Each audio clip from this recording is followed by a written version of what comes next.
Yeah, let's fucking do this, bro.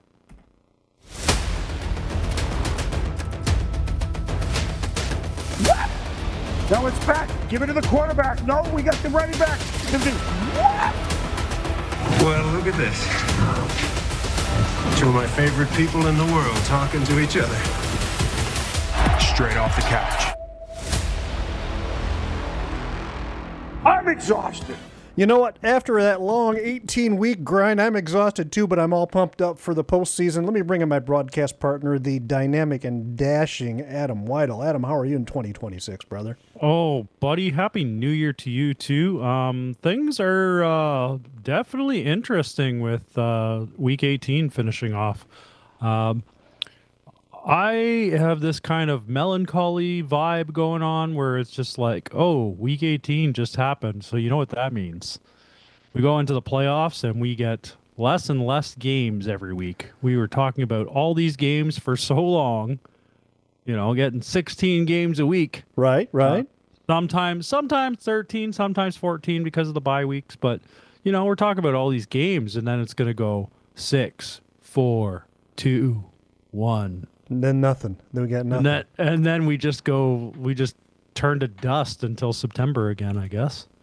Well, let's before we launch into it, we want to give the programming update to the boys and girls.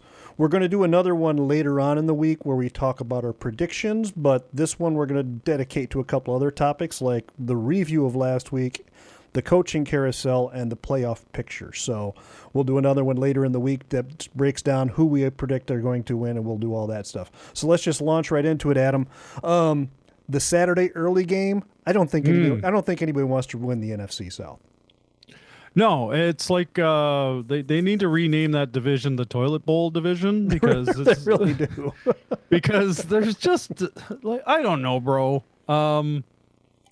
We'll talk about this a little more, but the Bucks come out ahead 16-14, beating the Panthers and keep their hopes up for the playoffs. Like, yay, we are hoping that we did enough to win the division. And how'd that work out for everybody?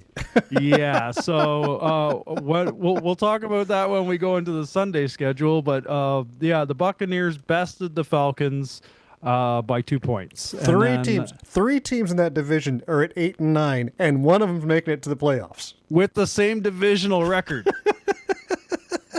We'll talk about that a little more. That's why we're doing 2 episodes this week, because there's a lot to cover, and we don't want anybody to miss anything. Plus, we have all these good jokes. Did you see? I was watching NFL Red Zone Sunday. Did you see the pictures of Baker watching that game between the Saints and the Falcons? His wife tweeted out or whatever. He's all curled up with a pillow. And then he gets up and goes in the kitchen because he can't watch anymore. DQ is still on us, brother. We still got your DQ, but no sprinkles. No sprinkles, because you threw that interception, man. We got to punish you no somewhat. Sprinkles. So that brings us to the Saturday night game. It's Seahawks at Niners. That was for the number 1 seed overall. That game had a lot of impact, unless you were playing for the Niners. This was another one of those games where it didn't feel like anybody wanted to win it. Oh, and the Niners haven't looked that bad since like week 3. Yeah, I don't know what's going on there, but geez, like we get a Bears Niners game that is like touchdown for touchdown, punch for punch. Like, holy crap. How many points are they going to put on the board? And then this one, total of 16 points were put on the board between 2 teams. Yeah. Like, what the hell? So that is a divisional game. We do see that quite a bit, is that divisional games are defensive battles. But, man, like, I don't know, bro. Like, that one just kind of like, that was our big Saturday lineup with the playoff implications. Neither game was very exciting. I don't mind a good defensive game, but neither one of these games just there was no there. No, there was nothing. There's no energy. Both of these games, the crowd came and left. It's like they left. Yeah, and then came back. They went to the concessions, and then they were like, "Oh, there's guys on the field. Yay!" Hey, do you remember there's a football game we're here to watch? Yeah. Ah, we were busy talking about the nachos at the concession stand. And Saturday night, all the Niners could muster was one field goal. Yeah, the whole the Saturday schedule, it looked great on paper. It did. It did. It looked great on paper, and maybe that's where we're going wrong, Terry, is, we're just like, oh, this is going to be exciting because there's like huge playoff impact here. Oh my God, we've got to check these games out. And then I think we just, they underdelivered. We over-expected and they underdelivered. Yep, that's about it. Any of the early Sunday games catch your fancy? So there was a couple early Sunday games that really kind of were exciting for me. Obviously, Saints and Falcons. This goes into our Carolina. This goes into the toilet bowl division. Two teams playing for the playoffs, but neither one of them can get into the playoffs. This is the weirdest thing I've ever seen in my life. Carolina and Tampa Bay play Saturday. The Bucs win. Cool. But it all depends on this game. If the Saints win, the Bucs are going to the playoffs. Right. If the Falcons win, the Panthers are going to the playoffs. So both these teams that played Saturday have to sit on their couch and watch two teams that have been mathematically eliminated from the playoffs weeks ago. Yep. Play for their playoff contention. Yep. The Falcons end up winning this one 19-17. Now, there was a little bit of a game there. The thing that gets really fucked up is the Falcons, who were eliminated 3 weeks prior to this game, have the same record as the Panthers and the Bucs. They are all 8-9, and they're all 3-3 in the division. So what the hell is going on? How could they be mathematically eliminated 3 weeks prior if they all end up with the same record and it's based on a tiebreaker? Right. It had to be, I think after the head-to-head and then division, I think it goes to strength of schedule. I don't know. No. It goes to opponent, then strength of schedule. So strength of opponent, then strength of schedule. So the Buccaneers and Panthers played slightly tougher teams than Carolina or the Atlanta. The thing that really fucks me up even more is that both the Panthers and the Buccaneers could have won games previously that didn't have to come down to a Week 18 matchup. Like the Buccaneers had like 6 other chances. Absolutely, and they just and the Panthers were like, we're going to win this week, we're going to lose next week, we're going to win this week. They were like on and off every week. Every other week they won. They could have won one more game, and then this wouldn't have been a contest. And now we have the Saints and Falcons, who could not get into the playoffs, deciding the division. So weird. Yeah, and anybody who's listening to the show knows we're Baker fans. Baker at the first 8 games of the season, he was on an MVP arc, but they fell apart really badly, and they struggled, and they just didn't make the playoffs. Anything else in that early window, man? So the Browns-Bengals game was interesting because obviously, Myles Garrett is chasing that sack record, right? Right. So a couple things stood out to me there. Browns end up winning this game 2018. So the Browns come on a heater in the last couple of weeks and put a couple wins together, which is crazy because it's Shador. It's all Shador. Yeah. Of course. But,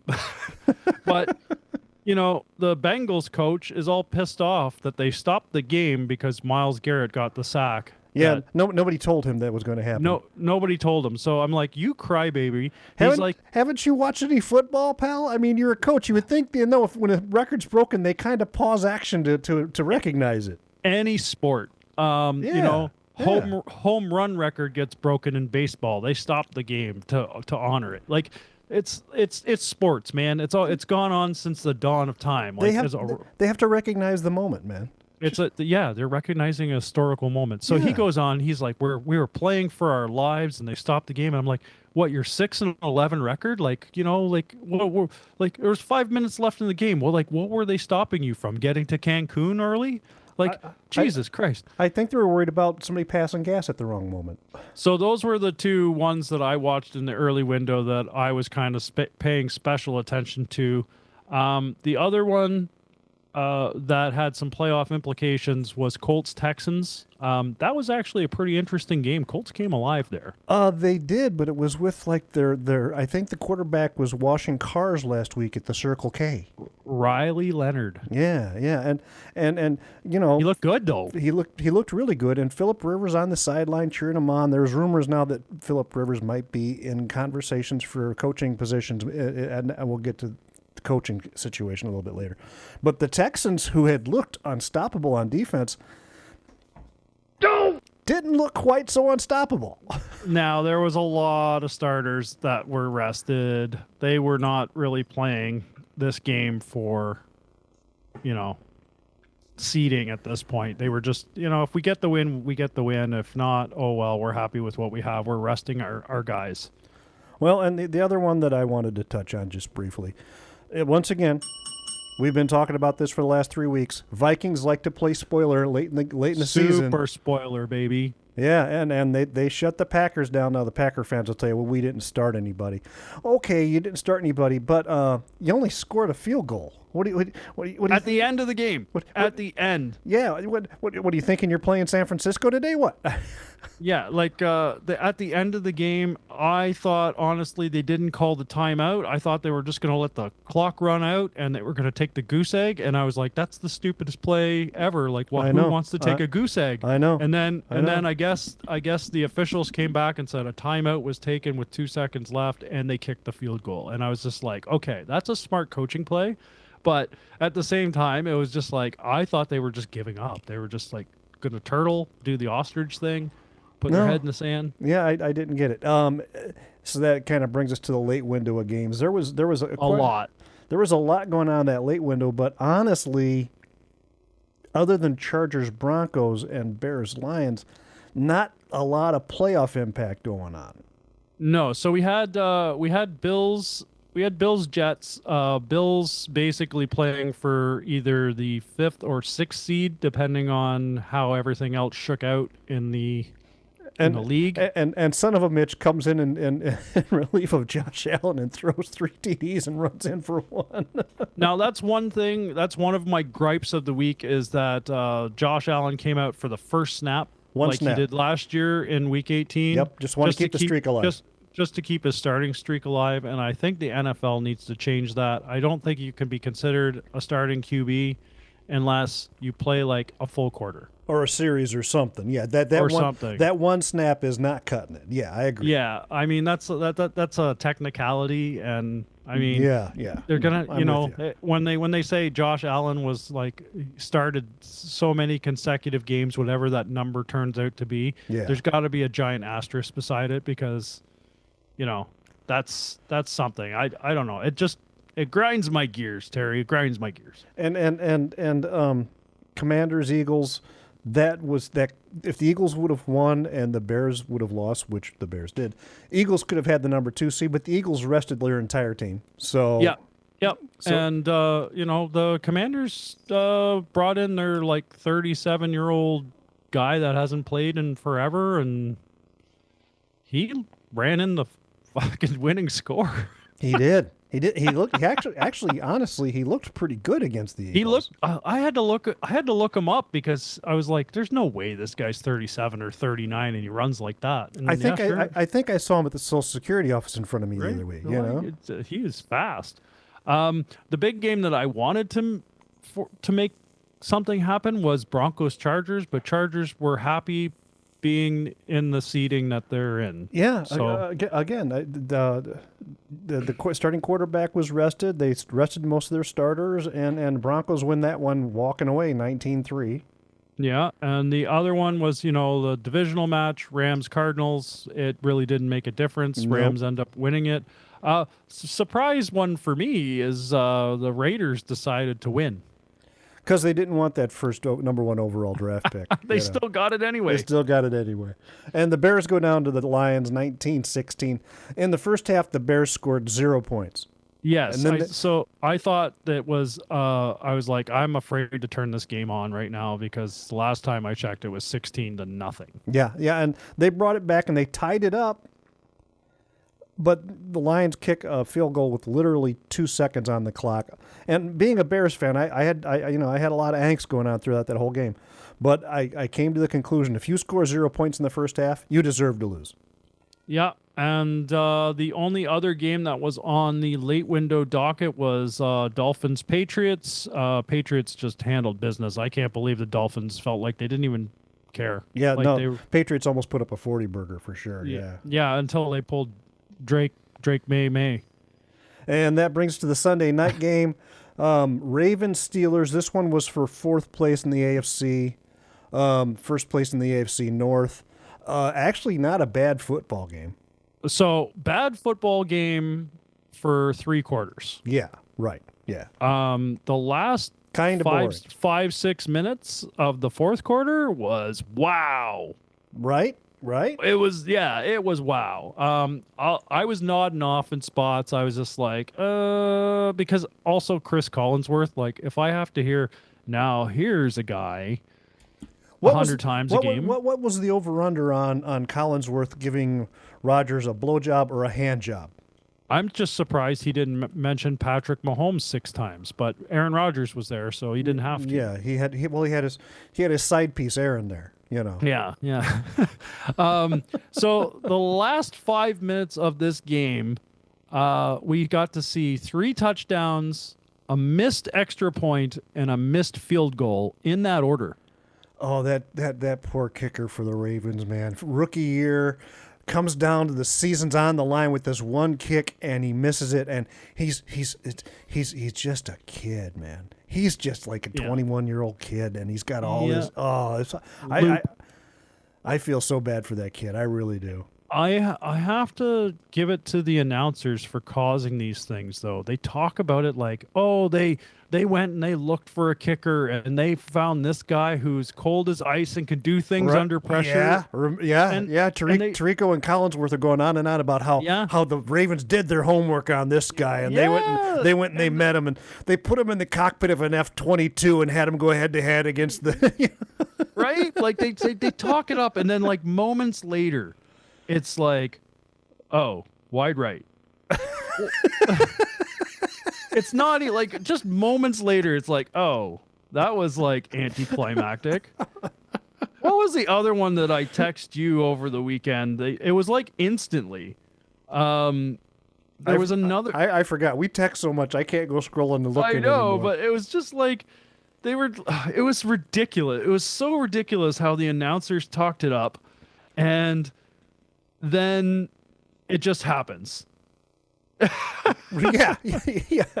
That's just and I was texting with you and Bratchert and my friend Damon, and I was my good friend Bob, and I was saying, halfway through the second quarter, Bears should just sit all the starters. Bears should just sit all the starters. Bears just sit all the starters.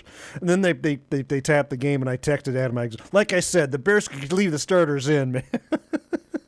Oh, I know the one it was. So it was the Seahawks 49ers game, and they were talking about Sam Darnold and how great he was. Yeah. And how the Vikings passed him up, and he went over and blah, blah, blah, blah, blah. And most importantly, he does all these wonderful things, but most importantly, he protects the ball. And not even a second later, the very lets next the ball play. go. The very next play, yeah. It was like coming out of their mouths as the ball was loose, and I was like, "What?" It was an entire weekend of speaking things into existence. Yes, that's what we call that manifesting. Do I hear a car in your driveway? Oh yeah, he's here.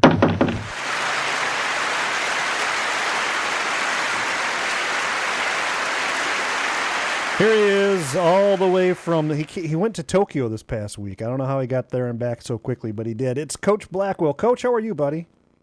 Konnichiwa, boys. Konnichiwa. I am just bittersweet this week. I'm so happy that I got to see some of my favorite uniforms, but I'm also very sad that I won't be able to talk to you boys till next season anymore. Yeah, I don't think they do specialty uniforms in the postseason, buddy. It's been a fantabulous season. You look marvelous today. I really like the fur coat. So, what were your fits of the week? Oh my goodness. I have some great ones this week. Let's talk about the Jets. Jets. They come out in these complete whiteout. You know how I don't like the whiteout, Terry. But something about that white helmet, when you put the white helmet with the white top and the white bottoms, it just pops. And the Jets did that. There's a couple other teams this year that have done it, and I just really like it. But the Jets did a really nice job. Eagles came out in their throwbacks. I really like that look, but it didn't do them any justice this week. You don't do the Kelly Greens if you're not starting your starters. Falcons, they came out in complete blackout, which I love. Black helmet, black top, black bottoms. They did not look like they were in 1940s Germany anymore. I really like that look for them. They should just rock that look all the time. I agree. That was a good look. Houston came out in those H-Town uniforms. Now, I know they were like resting some guys and stuff, but that H-Town look looks so nice. There's something about it. It just pops. Now, a couple that I am kind of on the fence with, the Bills come out in their like ode to we lost 4 Super Bowls in a row throwbacks. Yeah, I don't know what to think of that one. You know, they came back with the red helmets, and all I could think about is like them going over in a barrel over Niagara Falls. I don't know what it is. And that's the way their season's been going too, ironically enough. And my runner-up for the fit of the week is Denver came out with that Big D energy. Oh my God, you know how I love the Big D, Terry. And every time I see a Big D, I think of you, Coach. Oh, thanks, Terry. That's a compliment, isn't it? It certainly is, buddy. But my favorite uniform of the week, and you know how I love these rivalry uniforms, we got to finally see the last one. It was like collecting all the Pokemon cards or something. You can finally get that special one in the pack. The 49ers come out in their Nike rivalries, faithful uniforms, all black and red with the little gold touches here and there, and they look sharp. Unfortunately, it didn't do anything for their performance. The gold face masks really popped. It was so nice. I really like the pop on those masks. Yeah, they looked really cool. But that is everything that I've had for you guys for this season. I really want to say thank you to both of you for having me for 18 entire weeks. I think we got to see quite a bit of bone and Big D's. I think you probably saw a lot of Big D and a lot of bone, yeah. So, I mean, I'm happy for you, Coach. If that gets you going, man, God bless you. You boys have a great playoff season, and I will see you next year. See you in the fall, buddy. Hey, feel free to hit Adam's refrigerator on the way out. Okay. And there he goes. So, Adam, how do we stand here after the regular season? Well, you're standing. I'm lying on the couch. I'll be honest. It wasn't a really great season for me, but I think we went through this last year. Terry, you ended up with a season record of 37-31, so 6 games over 500. That's pretty good. Not bad, not bad. Out of 68 games that we picked, that's a decent record. You're kind of the 500-ish. I am under the 500-ish. I ended up with a record of 30-38. Now, we saw how this went down last year, and I think it was a very similar thing. I think so, yeah. When we got into playoffs, I just kind of hit, and then I just hit the 500 mark, I believe, at Super Bowl. Yeah, I think you dug yourself out just to the 500 mark, if I remember right. Yeah. So you're definitely going to win the season for sure, but now it's a matter of, can Adam get to 500? Can you get to 500? That's what the people at home are following. They're like, let's go. You can do it. That's I'm sure they are rooting for you, Adam. I hope so. I know I do. Yeah, and it's what I say to myself. It's like they're rooting for me at home. I got to do it for the kids. For the kids. Won't somebody please think of the children? All right. So we are not going to do our picks tonight. We are actually going to talk about a couple other things, and we're going to save our playoff stuff until Thursday. Thursday. Yeah. So we'll have another episode. We'll almost have a part 2 of this, kind of leading up to the playoffs, because there's so much to talk about, and we want this to be consumable, and we don't want to have to rush through a bunch of things, because a lot happens in the league at this time of year too. And another thing, wait until Thursday for the playoff. The wild card makes sense because injury reports are going to come out on Thursday, and this way we'll have more accurate information. It's one thing that screwed us, I think, is doing Tuesday picks and then finding out that like 3 major players in the team that you picked are not good. They're on IR for the next 6 weeks or whatever. Yeah. So because it's the last or the Monday after the last game of the season, it's traditionally Black Monday. Coaches losing their jobs. We had 6 guys go. All right, rhyme them off. Pete Carroll of the Raiders, Kevin Stefanski of the Browns, John Gannon from the Cardinals. The Falcons cleaned house across the board. Yeah, they did GM and coach, right? Yeah, and let's not forget about Brian Dable earlier in the year. Yeah. So that's 6 guys who lost their jobs today or prior to the end of the season. Okay, so remember that game? And Brian Callahan from the Titans. You're gonna have to pull up the soundbite for our next episode. But remember that game? I said Miami versus Cleveland. Mm-hmm. Whoever loses this game is gonna lose their coach. Oh yeah, I'll have to go look for that. Yeah. So one of them came true. But what happened on the Miami side is they fired their GM. And instead. I don't know how McDaniels avoided being fired, but then again, that could happen tomorrow too. I mean, we'll have more information on that on Thursday. Or when they replace their GM, the new GM they bring in may go, I want my guy, not McDaniel. That could happen too. So I'm actually kind of surprised that Stefanski lost his job. Even though I said that it would likely happen if they lost to the Dolphins. But he's already got 3 interviews lined up. He was coach of the year 2 years in a row. He was. Yeah. So, I mean, you look at the shit show that is Cleveland. Sorry to Browns fans. I'm rooting for you guys a lot of the time because, I mean, you've got a wicked defense and you're just fun to watch, but your offense is always in shambles. You had 5 or 6 quarterbacks on the roster before the season began. You're dealing quarterbacks to division rivals. You just, and you cut Baker, who, like we talked about earlier, in the first 8 weeks of the seasons looked like an MVP candidate. Stefanski's going to get another job, if for no other reason he's got the best beard in the NFL. Well, I mean, he could become a Raider. Who knows? That's possible because Pete Carroll was, and Pete Carroll, that was the first year of his position there, and that was a 3-year contract. So the Raiders are eating 2 years of his contract. I think Pete's just tired. He's old. Yeah, he's old. He still runs like a motherfucker, though. Like I can't believe he's in his 70s and he runs like that. Yeah, but it's been proven recently in the NFL, it's harder for guys in their 70s to connect with players in their 20s. That makes sense. There's like there's a multiple generation gap, right? Right. Yeah. But fuck, can he run? Well, he throws a good football too. You see him at pregame warm-ups out there with the gloves on and shit. Yeah. So I mean, so we'll talk more about coaching implications and stuff next week too, because I'm sure there's going to be some hirings because everybody wants to strike while the iron's hot. I'm going to make a prediction here, and I don't have any inside information. I think Malik Willis, who's a free agent at this year for Green Bay, is going to wind up playing for one of these teams that fired a coach. Yeah, I don't think he's going to be a Brown though. Honestly, I wouldn't be surprised to see him go to the Raiders.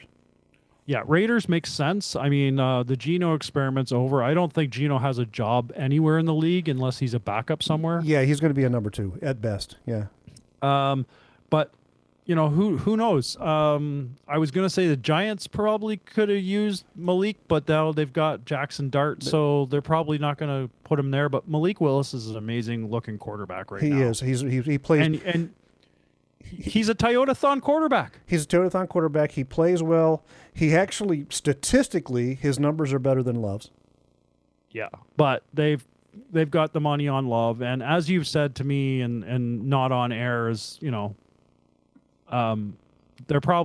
Bay's probably going to draft a quarterback to put on the bench for 2-3 years behind Love. That's what they do. That's their formula. That is their formula. Let's get into the actual playoff brackets. We're not going to talk about our expectations, but this is what's coming down the pipe, and let's look at our schedule, which we will dive into a little more on our next episode.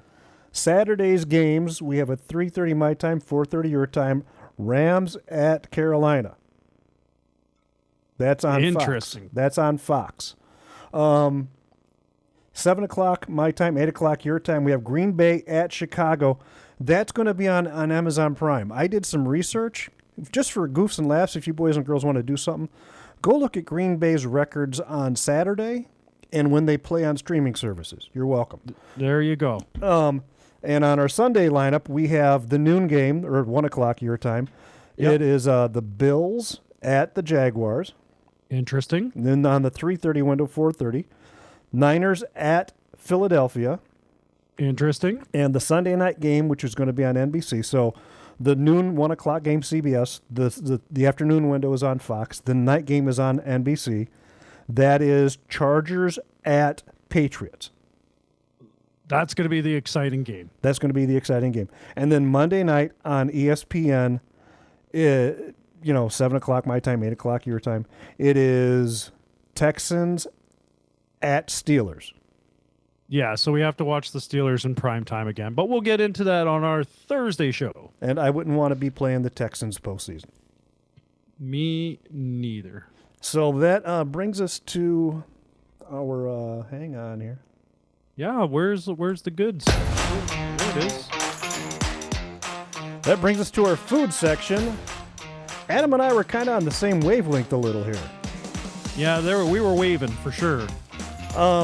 Selena likes the pulled pork, so I did pulled pork in the crock pot. Adam?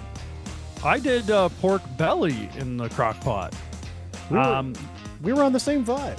Yeah, so unfortunately with the pork belly is like there's a lot of fat on pork belly, and you have to turn it into like almost a gelatin. It's delicious, but it takes a really long time to get to that point. So you got to cook it on low for about 10, 12 hours. But it comes out fantastic. It does. It does. And what I do, I kind of showed the instructions on the video I put on the Facebook page. By the way, if you're not following the Facebook page, you should. Yep. One thing that wasn't on there that I do, it's not part of the original recipe, I put 2 teaspoons full of Worcestershire sauce in there as well. Oh, where's your sister sauce? Yeah, just to give it a little oomph, you know? Yeah, you got to have that where's your sister sauce. Yeah, it's pretty good. But otherwise, that was it for our our last game of the season, meals, and I think that'll bring us to the end of the show for the day. But don't forget programming, look for another one later this week, right? Yeah, we got a double header this week. We'll call it the double header. So, Adam. Yep, that's me. Where can the boys and girls find you at? That's funny. I was just going to say, you could find me at Adam Off the Couch on Instagram and X, and you can find us on Facebook at Straight Off the Couch. How about you, Terry? You can find me at TREMUP, at TREMUP on the X, on the gram at TerramUpTerry. Make sure you check us out on YouTube or Amazon or Spotify. You can find us on the Facebook page. Tell your neighbors, tell your friends. Telephone, telegraph, tell a girl. So for my broadcast partner, don't forget, we're doing another one of these on Thursday. Don't leave things unsaid. Check on those you love. Until later this week, have fun, everybody.